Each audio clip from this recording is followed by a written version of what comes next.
मार्गशीर मास चली आउ ए मासरे ना आम ओडिशार जेतिकी पिठापणा भी ना कम पड़े। तो आज आम से पिठापणा भितर गोटे पिठा बनवा चितौ पिठा, जोटा कि आम केवल चाउल को बाटिकी बनवा तथापि बहुत ही नरम बनब आउ फुला फुला बनब। आउ खास कथा यहाँ है जे आम ए कौन तेल कि घीर व्यवहार करवानी, बिना तेल घीरे केवल चाउल को बाटिकी आज चितौ पिठा बहुत ही स्पेशल बनब। भिडियोटी शेष पर्यंत निश्चय देखूँ। तो ये चितौ पिठा बनवाई मुझे 1.5 ग्लास चाउल को प्रथम बतरे नहीं, गोटे ग्लास आउ अधा नहीं ग्राम रे 400 ग्राम पाखापाखि हे। तो यह मु बतरे नहीं घंटाटे पूर्वर। तो ताको आमे छाणी नबा भल भावे आउ चाउल को धोई नबा। चाउल को धोई सारिया परे ताको आमे गोटे ग्राइंडर जार दे दबा। अल्प पानी देकी याको आमे ग्राइंड करबा, बेसी पानी देबानी। इटी छोट ग्लास रे मु गोटे ग्लास रो टिके कम ही देइतिली आउ याको आमे ग्राइंड करनबा। जतिके पानी देले ग्राइंड हेबो आमे सेतिकी ही देबा, बेसी एक्स्ट्रा देबानी, टिके बहलिया ही ग्राइंड करथिबा। तो एटी भल भावे पूरा चिकन करिके मु ग्राइंड करि नैतिली। ताको गोटे जगह को बाहर करनबा आउ एथिरे पकै दबा आमे लूण स्वाद अनुसार आधा चमच लूण पकेबा आउ हाथ रे ही भल भावे आमे याको फेंटी नबा। पूजा पाई करबा ना बेसी समय नथिबो, जदि समय अछि तो याको चमच रे घांटिकी फर्मेंटेशन पाई 2-3 घंटा रखिपारे। किंतु जदि जल्दी जल्दी करार अच्छी ना तो एमती हाथ रे ही भल भावे घांटी ने गोटे 5 मिनिट एमती हाथ रे भल भावे घांटी ने कभर करके गोटे आधा घंटा भी रेस्ट छाड़ी पारिबा। तो ये मो हाथ रे ही भल भावे घांटी नहीं देखूँ पूरा पिठो बहलिया अच्छी। यहाँ आम कभर करके आधा घंटा कि 15 मिनिट रु आधा घंटा रखी नबा। तापर आम करनबा गोटे कट नड़िया, मुझे गोटे मीडियम साइज नड़िया को कर नहीं आ गोटे कप पाखापाखि ये पूर बाहरी। तो नड़िया कोर को आम बर्तमान पूर प्रस्तुत करवा। से कड़ाई रे नहीं अल्प टिके पानी, से बड़ चमच रे 3-4 चमच गुड़ देदबा आउ गुड़ को मेल्ट करनबा। गुड़ मेल्ट हो गले से देदबा आम नड़िया कोर।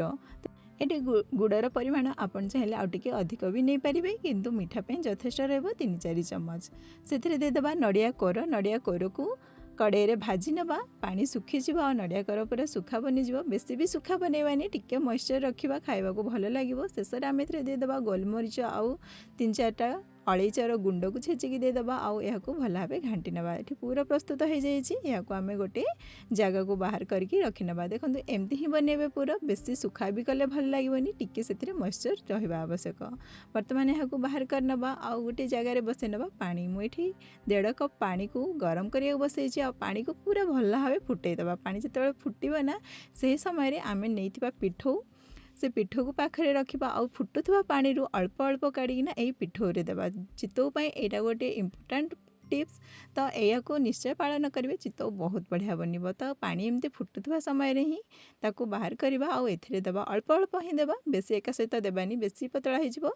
किंतु गरम गरम पानी जिते देबा ना से पतला होगा बदल बहलिया हे, कहीं से चाउल जाक टे सिझला भाया हो ना, बहुत बढ़िया बनब। तो या अल्प अल्प ही देबा। छोट ग्लास रे मु 1.5 ग्लास रु 2 ग्लास ही देती, बेसी देबानी। जी आमर प्रथम काठुआ होमर पिठो बोले ना टी अधिक लगे, जदि प्रथम पतला हो जाइए तो ये आम आ बेसी पानी दे पारिबानी। तेणु जिते आम बाटिबा ना से ही चाउल को टिके पूरा बहलिया करके बाटी से मु छोट ग्लास रे 2 ग्लास पाखापाखि पानी देकी ताको आम घांटिकी रखी नबा। वर्तमान गोटे कड़ाई गरम करवा। कड़ाई भल भावे गरम हो गला परे मीडियम फ्लेम को करवा गैस को, से देदबा ये पिठो। देखो ये मुझे कौन तेल कि घी किसी भी लगेनी, डायरेक्ट पिठो कड़ाई रे ही पिठो को देछि। तो गोटे थर देवा को चेष्टा करवा। से जो डंकी नेबा ना गोटे थर आमर पिठो जमती दे हेबो ताको चेष्टा करवा। पिठो दे सारिया परे ऊपर से नड़ियार कोर को दे देछि आ याको आमे पूरा सम्मान रे घोड़े होला परी गोटे खाप नेबा। देखो सम्मान रे जति पिठो ना सेड़ी खाप नेबा आ ताको कभर कर नबा 2 ରୁ 3 मिनिट पई।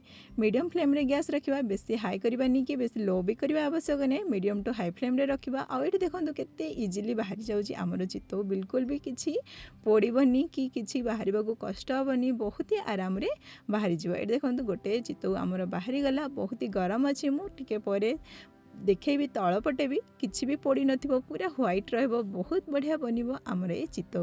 तो यही गुरुवार रे ना या निश्चय बनातु। तो कड़ाई रे जदि किछि लागी जाइथिबो कि कौन किछि पड़ीथिबो तो भल भावे टिके पोछि नेबे कपड़ा रे। तापर नेक्स्ट आउ गोटे पिठो सेमति देबा। मीडियम टू हाई फ्लेम रे रखिबा गैस को आ पिठो को दे सारिया पर ऊपर पुणी थे देदेबा नड़िया कोर को पूरा भर्ती करके देबे खाइबा को बहुत बढ़िया लगिवो।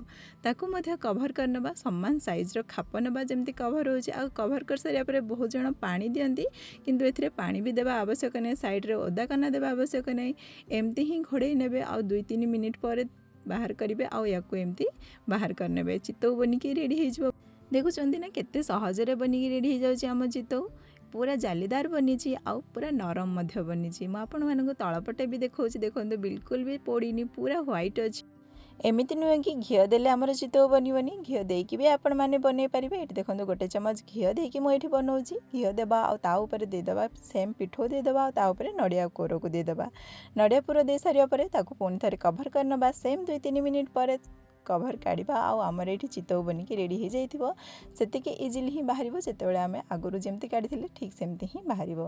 तो आपण मैंने चाहिए पूजा तो करुले घी टे देले ही भल लगे तो घी देकी भी बनई पारे कि न देकी जदि हेल्थ कॉन्शियस अच्छा तो बिना घी तेल भी या बनई पारे बहुत इजिली बनब खाइबा बहुत नरम लगे आ ठाकुर पाखे भोग तो निश्चय लगे यही मसरे। तो आपण मैंने यही चितौ को गुरुवार रे बनातु माँ पाखे भोग लगातु आ निजे परिवार सहित खातु किपरि होइतिला कमेंट करी निश्चय जनातु।